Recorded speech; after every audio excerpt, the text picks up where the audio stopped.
We are live. Thank you.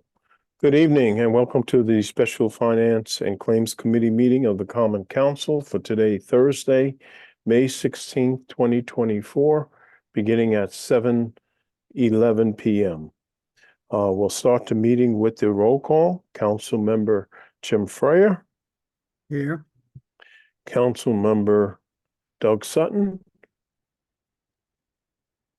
Council Member Johan Lopez. Here. Council Member Heather Dunn. Here. And Councilmember Greg Burnett is present, so we have a quorum. So we will move to item 3 in the agenda, which is public participation. If there's anyone from the public that wishes to speak, if they can raise their hand electronically, and that we'll allow them to have 3 minutes to share any thoughts. And I see 3 people waiting in attendance to speak. Well, they're as attendees, they haven't raised their hand. They need to be in the meeting, don't they? Lisa and Ralph? IT, yes, they need to, let's see, who is it?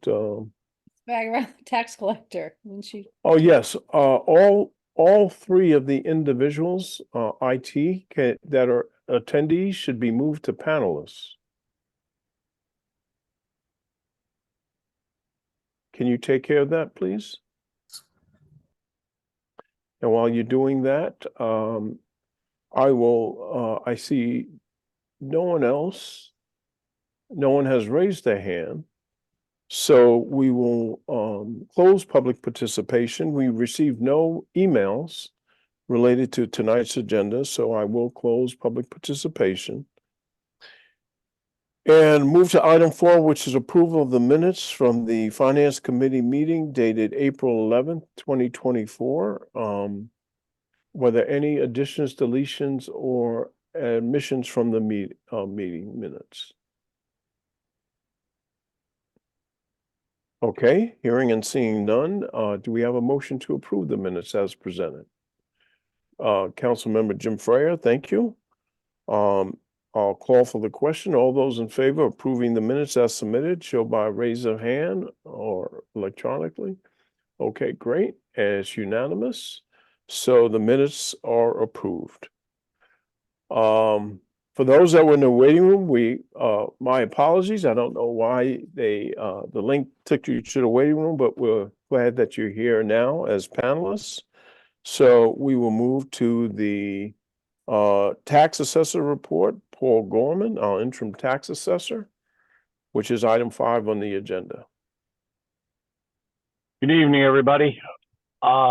Just one correction. I'm now been promoted to the actual full assessor. The change took place about 2 weeks ago yesterday, just so that everybody knows. As you can see in the agenda, I provided you with some statistics last week of where we were at with the elderly homeowners applications, how many have been received, how many were outstanding. And I also gave you an update on where the Board of Assessment Appeals was with how many deliberations they had completed. Those numbers have changed dramatically over the course of the past week since I submitted that to Chitsame. I do not, unfortunately, have updated numbers because we haven't been able to run the reports because we've been furiously entering everything into the system.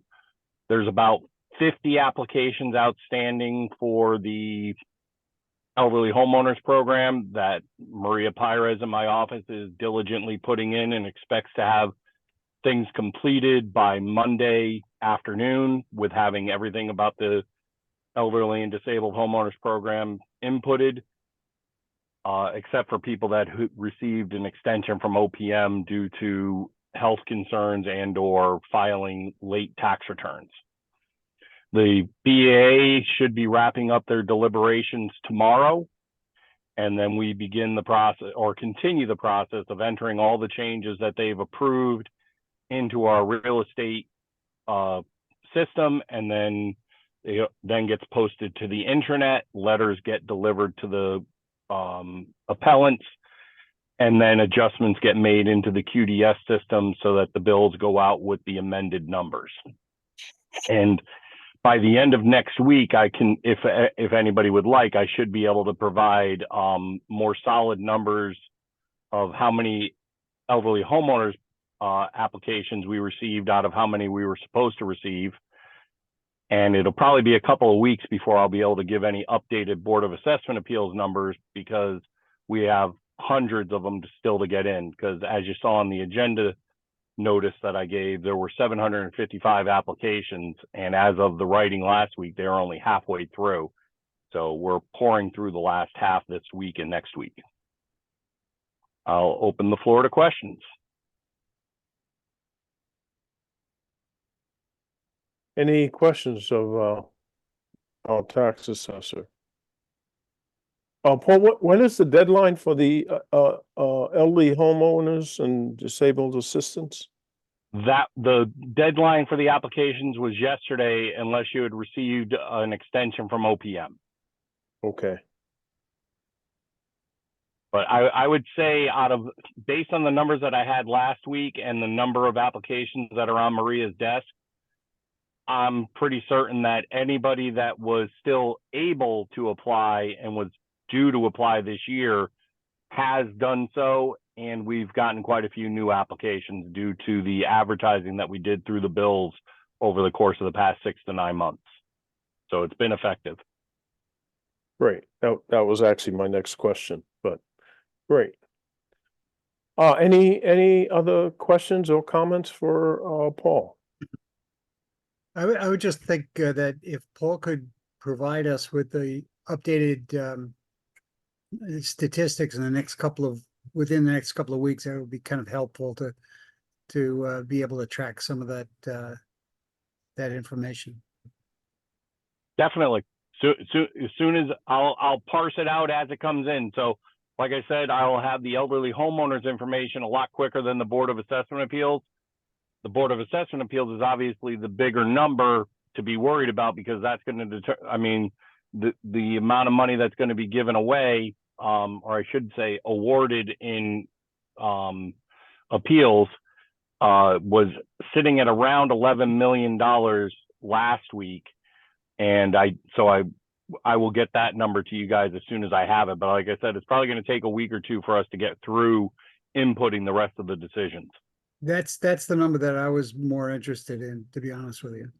Yeah, I figured. But yeah, that's going to be the one that's going to take a little while longer, because like I said, they're still deliberating now. So we're helping them along and getting everything into the system as quickly as possible. And once it's all in, I can run the reports that gives us the total values, that total value reduction. Okay, great.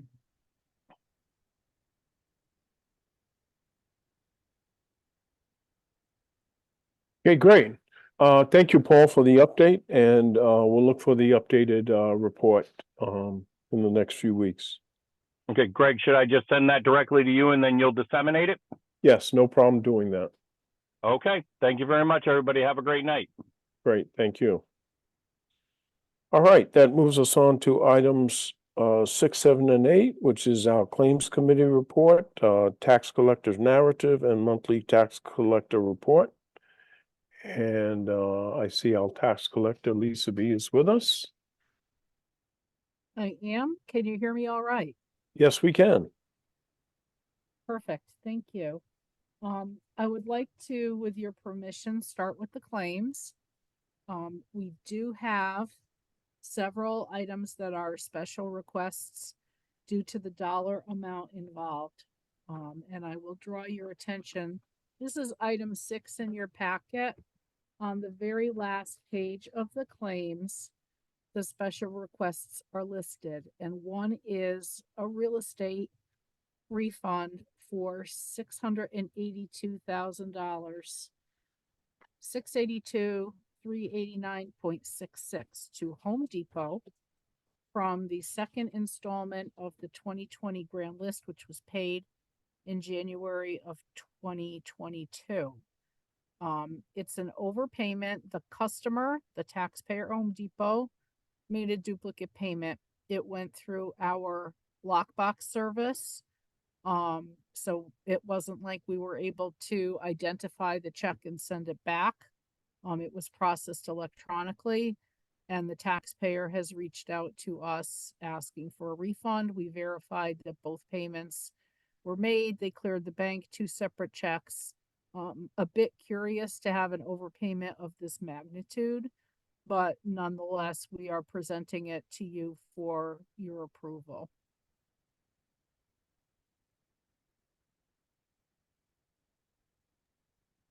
Lisa, I assume the best thing to do is to handle each of them one at a time? And that's entirely up to you. Okay, There's- why don't we there's- do, There's why don't two we- special don't- requests. right, why don't we do that? So, so the first item under the Claims Committee report is a approval for an item over $10,000, which has stated a real estate refund through Home Depot for the amount of $682, 380, $682,389.66. Do we have a motion on this Claims Committee approval? Councilmember Jim Freya, thank you. Do we have any questions or comments related to this item? Okay, hearing seeing none, I'll call the question. All those in favor, show by a sign of aye. It's unanimous, thank you. So, we'll move that item to the full council to be reviewed and approved at the next council meeting on Tuesday, May 28th. The next one is a refund for Toyota Lease Trust, which is a leasing company. The dollar amount involved includes numerous motor vehicle credits for leased vehicles, and the amount is $40,185.87. This is a more common occurrence that you see from time to time after collection cycle, that we have a number of refunds that are lumped together into one check for a leasing company. So we are looking also for the committee's approval and pass along of this item as well. Okay, thank you. So, the request from the Claims Committee report is to approve an amount of $40,185.87 for Toyota leasing. Do we have any questions or comments on this item? You wanna move it Hearings, first? excuse me? Move it first? Yeah, that was my next thing. Would someone like to move this item? Councilmember Jim Freya, thank you. Any questions or comments related to this item? All right, hearing seeing none, I'll call the question. All those in favor, show by a sign of aye. It's unanimous, thank you. So we will again move this item to the full council at the next meeting, which is Tuesday, May 28th, for review and approval. Thank you.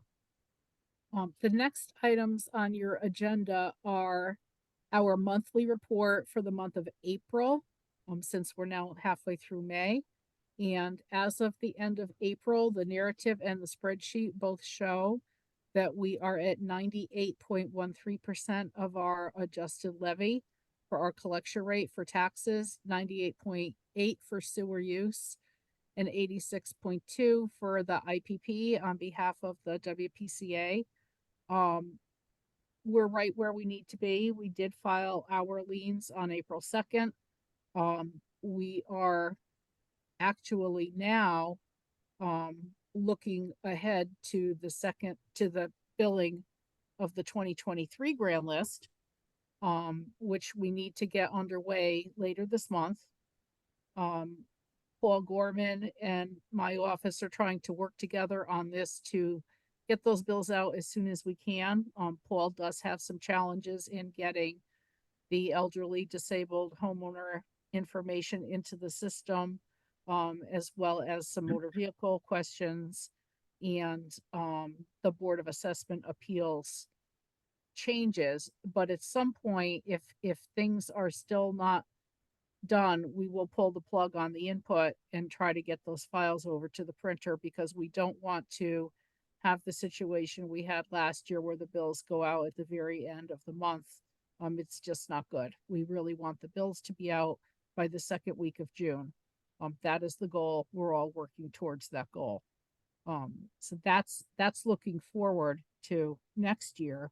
I saved the best for last. The good news for you that I have for the year that we are still in relates to past due collections, delinquent collections. We are proceeding on our tax sale, which is still scheduled for September 9th. We are down to, as of today, 112 accounts. We have 3.2 million collected through today. We have not filed our notices of sale yet. Those will be filed in the middle of June.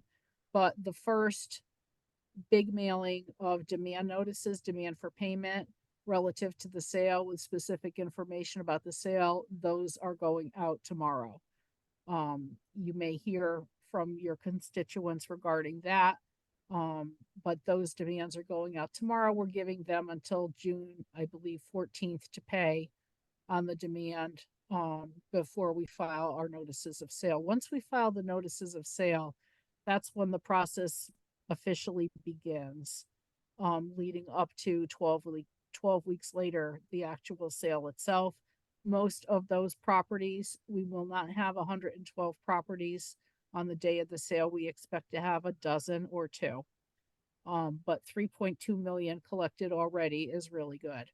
And we are also adding in, we're working with the blight enforcement folks, and we are including a number of properties that owe substantial amounts of blight fees, more than $400,000 in blight fees. So that won't be part of the dollars that I give you about delinquent taxes, because it's not delinquent taxes. But when we collect it on behalf of blight enforcement, it goes into their coffers, not ours, but nonetheless, it's money for the city.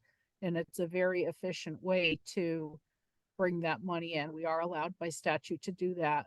Blight fees are treated the same as real estate taxes for the purposes of collection enforcement. We have done this in the past, and it's very effective, and they're great to work with. So we are working with them on that. So that's another 6 properties and another $400,000+ that we hope to collect for you. And I think that's all I have. Like I said, the narrative gave you a figure of 2.9 million, but that figure has gone up since the 6th. I think that's pretty much it. The collection agency, we're still working with them. We're still working with the health department and all the other things that we normally do relative to enforcement at this time of year. But really looking ahead to get those bills out and get the collection of the 2023 grand list underway as soon as we can. Well, Lisa, you mentioned that the number of properties for tax sales that is down. Do you recall what the number was that we started with? It was 191, And we're down to, 112. great, thank you. We're getting there. And we started in November.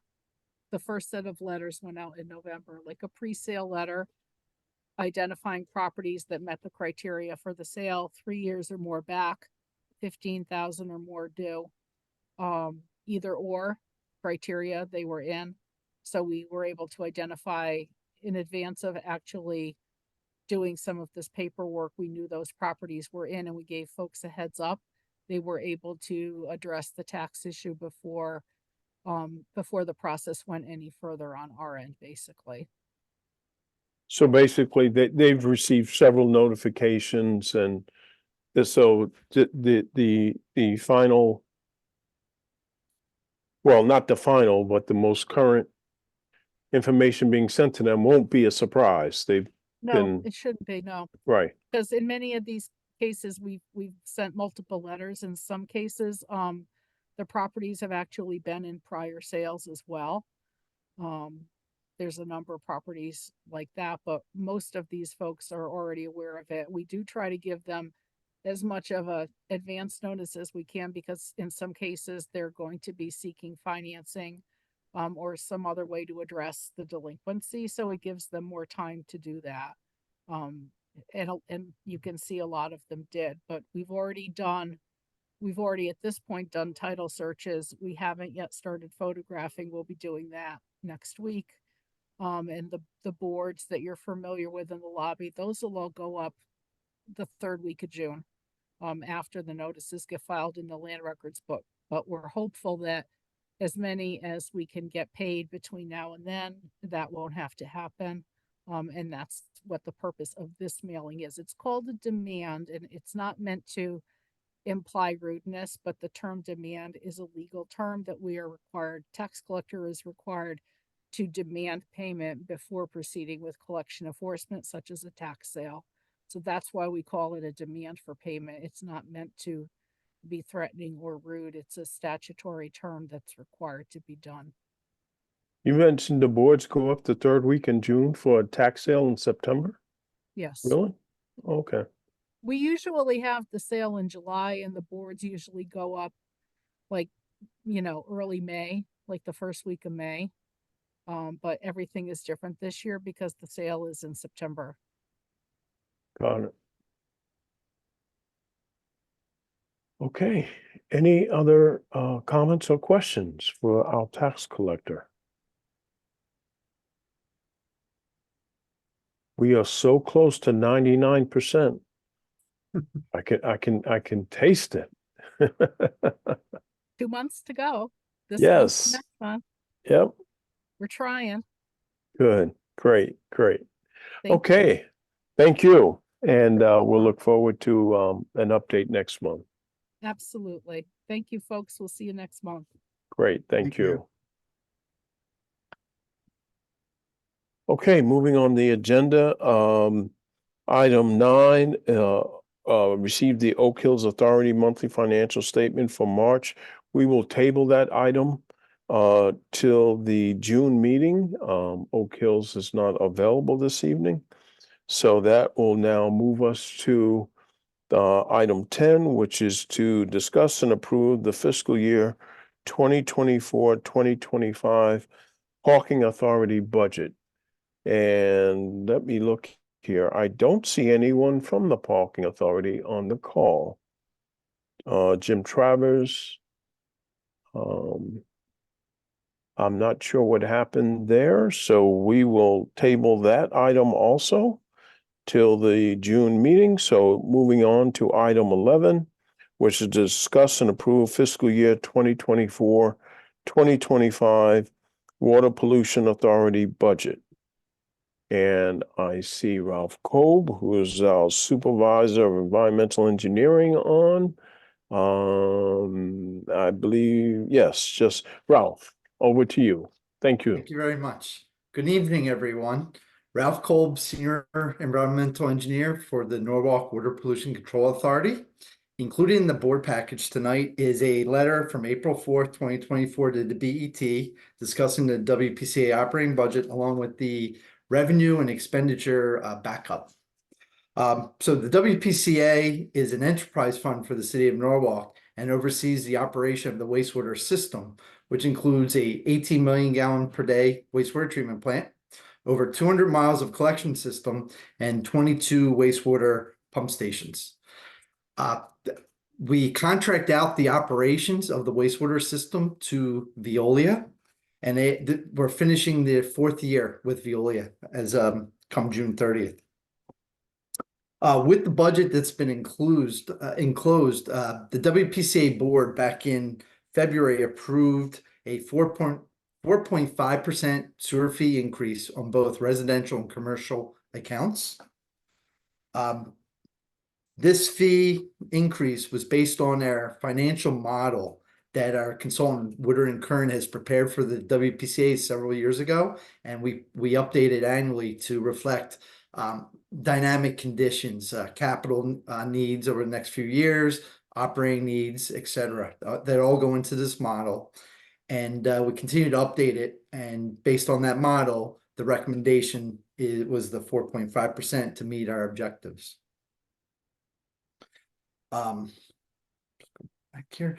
So, like I was saying, we're entering our 5th year with Veolia, but our 4th year was a very productive year.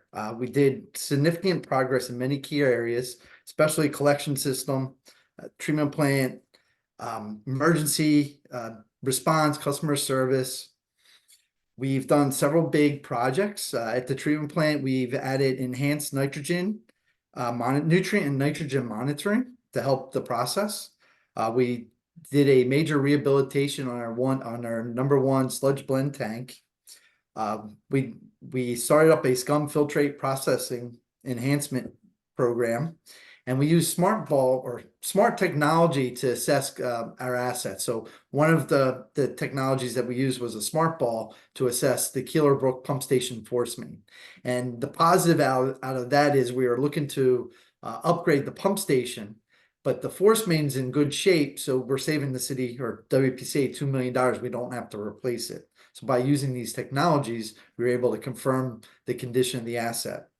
In addition to other smart technologies that we're using, we're flying drones in the large sanitary sewer pipes, 36-inch or greater. We're using smart cover technology. We have 14 deployed throughout the collection system. And what that does is they're within manholes, and we monitor the level of the wastewater and the flow. And if we see, if it's not a wet weather event, and we see the level of wastewater in the manhole start to increase, it could be due to debris in the pipe, grease, roots. Crews are dispatched, and they're able to clean and televise the pipe before it backs up into a business, a home, or we have sanitary sewage going out into the environment. So these are key things that we're trying to do to continue to enhance the system for the city. Long term, we have capital improvement projects. Everything has to go through the state. So in September of 2022, we submitted a 5-year collection system plan to the Connecticut DEEP. And then we filed that in September of 2023 with a facility plan update for the wastewater treatment plant, 2 Deep. Both of those plans, that's I should say, that is a 10-year plan for the treatment plant. We're looking between the collection system and the treatment plant about $150 million of capital spending over the next 10 years. Both those plans are still in Deep possession to review and comment. We had a very good progress meeting back in February of this year with the Deep staff, and they're inundated with many municipalities looking to make upgrades along with some staffing changes. They had a bunch of senior folks retire, and they have a bunch of new young engineers that are on board. So we're expecting to hear hopefully sometime this year to get some discussion or thoughts on our reports, and then given direction so we can proceed with our projects. Several key items in our budget. On the revenue side, like I mentioned earlier, we did a 4.5% increase, which is an increase of $18 per residential unit. Nitrogen credits, we're expecting around 30,000 for 2023. Nitrogen program with the state over the years has gone down, so credits or they're not worth as much. So we're not seeing $100,000 anymore. We're seeing closer to the $25,000-$30,000. But for calendar year 2022, Norwalk was 5th in the entire state of Connecticut. Also, for services that the WPCA does for the city, we do charge a fee to the city that's just over $139,000 this year. You'll see on the expenditure list that the city actually bills for the services they provide to the WPCA, which is, I believe, over about $763,000. Going back to the expenditure side, the operation and maintenance cost increased about 3.5% is our estimate. That is the budget item for Veolia. That is the largest operation item in our budget for revenue or for expenditures. We anticipate debt service payments to continue to increase based on planned capital improvements. And last thing is we have 2 new positions to support the current and future projects over the next 10 years.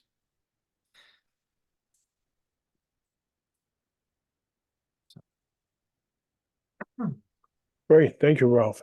Do we have any questions on the WPCA budget or comments?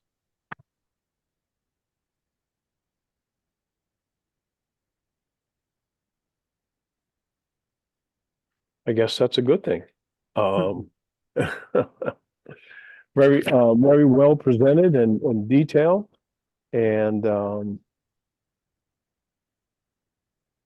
if there's no questions or comments, I guess we can call the question.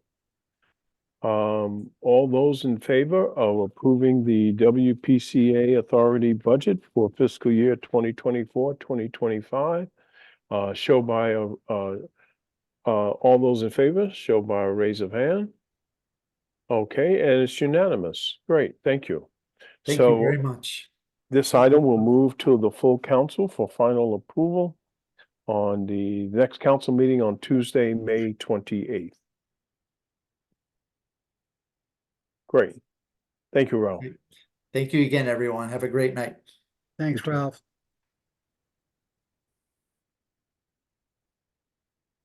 Okay. This brings us to the final item on the agenda, item 12, which reads as follows. Authorize the mayor, Harry W. Rilling, to enter into agreement with the Norwalk Housing Authority, Sound Communities, Inc., and SC Meadow LLC for the abatement of real property taxes pursuant to CGS 8.215 and the Norwalk Code 58.1 at the rate of 5% of the aggregate rents collected with respect to the Meadow Gardens Affordable Housing Development, excluding any rent assistance subsidies, and reduced by direct costs of utilities and trash payments made by the developer for such fiscal year for the following term. 1, 17 years from the date of completion of the project as reflected by the issuance of the first certificate of occupancy and temporary certificate of occupancy for the last unit in the project, or 2, 19 years from the date when all parties have signed the agreement, whichever shall occur first.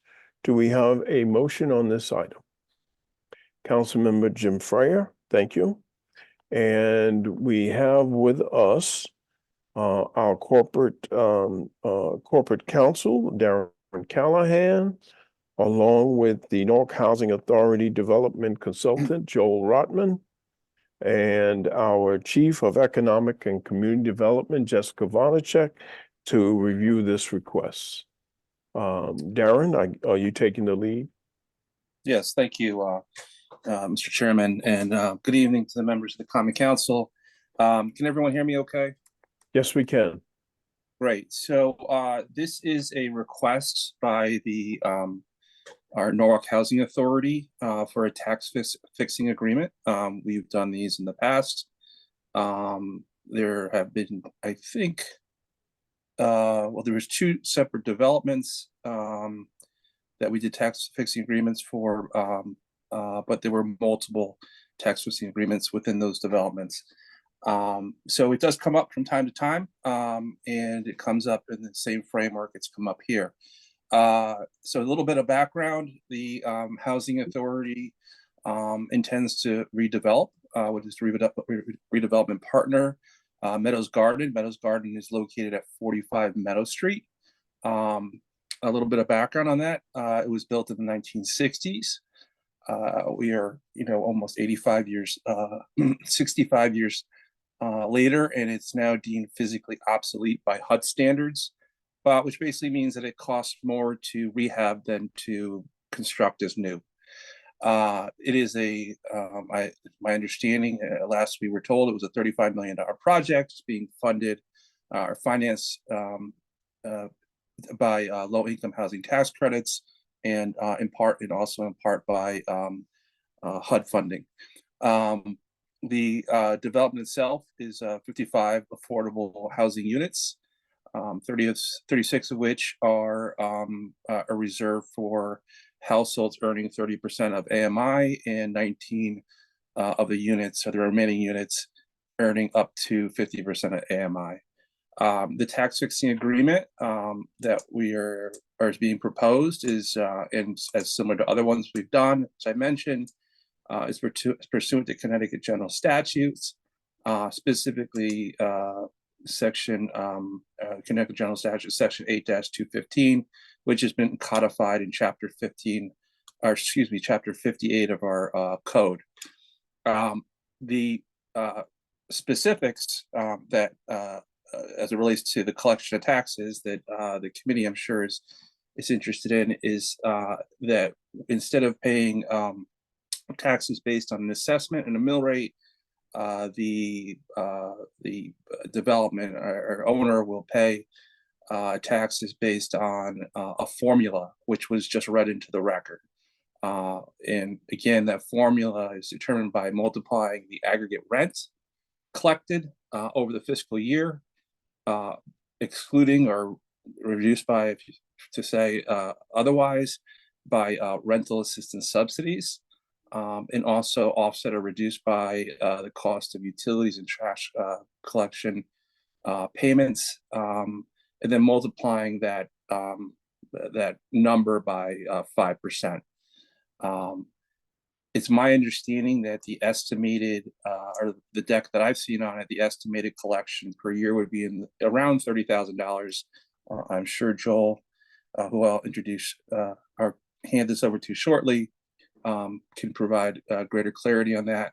The duration of the agreement is actually, there's actually a typo in the authorization itself. It is supposed to be for the first to occur of 16 years from the date of the issuance of the certificate of occupancy for the last unit in the project, or 18 years from when the agreement signed. In the authorization, it instead of 16 and 18, it says 17 and 19, and that may have just been an error on my part when I drafted the authorization language, so I apologize about that. So that's just the basic framework of what we're doing here. Again, it's not the first time we've done it, and I'm sure it won't be the last either. With us here today is Joel, I believe it's Rotman from Ellingstone Group, who can speak a little bit further about the financing of the project and specifics of the project. Yeah, good evening, everyone. Yeah, as Darren said, my name is Joel Rotman. Adam Bobilski and Lisa Endo from the Norwalk Housing Authority and Sound Communities had a conflicting board meeting tonight, so that's the reason they're not here. They asked me to substitute in their place. Yeah, to add a little bit more detail to what Darren described. So Meadow Gardens has been around for a long time and has housed, it has 54 units, housed a large number of families, including the latest count was 81 children, but it is in dire need of being replaced. So we are actively working with various funders to demolish and abate the existing structures and make way for a fully redesigned and redeveloped townhome community to serve these families and generations to come. So the current financing plan is to go after federal low-income housing tax credits, as well as support from the Department of Housing. In addition to that, there's been state support in the form of community investment funds that have already been awarded to the project. So we see this as a great thing for the city of Norwalk to take a property that really has become an eyesore and not a good place to live for its residents into something that's brand new that the neighbors in the city can be proud of. It is going to serve lower income families. So the target population is families earning 30 and 50% of the area median income.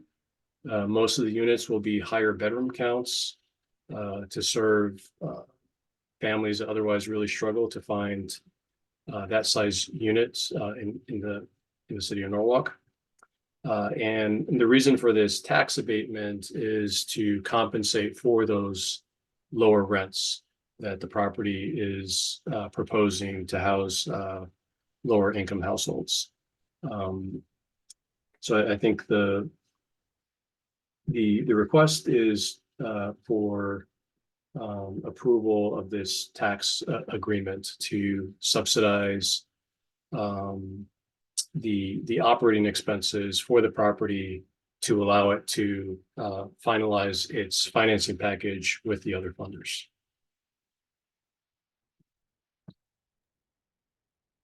Great, thank you for that narrative. And before we go into questions or comments, just want to make sure that let the record show that the two modifications that were made, that in the first item, under the term, the 17 was changed to 16, and in the second item, the 19 was changed to 18. So noted. Thank you. Any questions or comments related to this request? Yes, Councilmember Heather Dunn. Is commercial property or residential when we're looking at taxes? These are residential units. I'm curious as to how you, what was the thinking behind the 16 and the 18 years? Yeah, the main trigger there is one of the biggest sources of funding is the low-income housing tax credits allocated by the federal government, essentially. And the rules for that dictate a 15-year compliance period.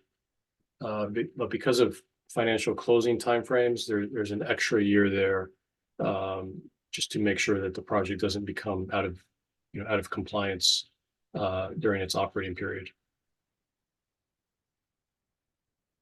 Great, thank you. Any other questions or comments?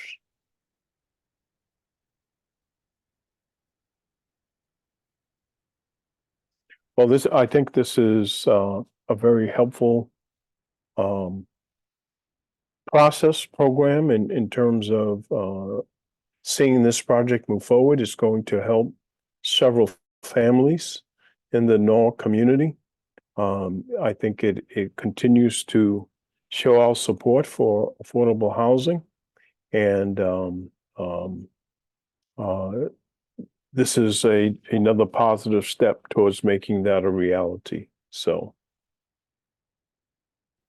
with that, if there's no other questions or comments, I'll call for the question. All those in favor, show by a sign of aye, raise a hand, and it's unanimous. Thank you. So we will move this item as modified to the full council on Tuesday, May 28th for final review and approval. And with that, I'll call for a motion to adjourn. Thank you, Councilmember Heather Dunn. All those in favor, show by the sign of aye. Or would you like discussion? No discussion. All right. Thank you. Thank you. We have a good evening. We stand adjourned, and we'll see you next time. Thank you. Thank you.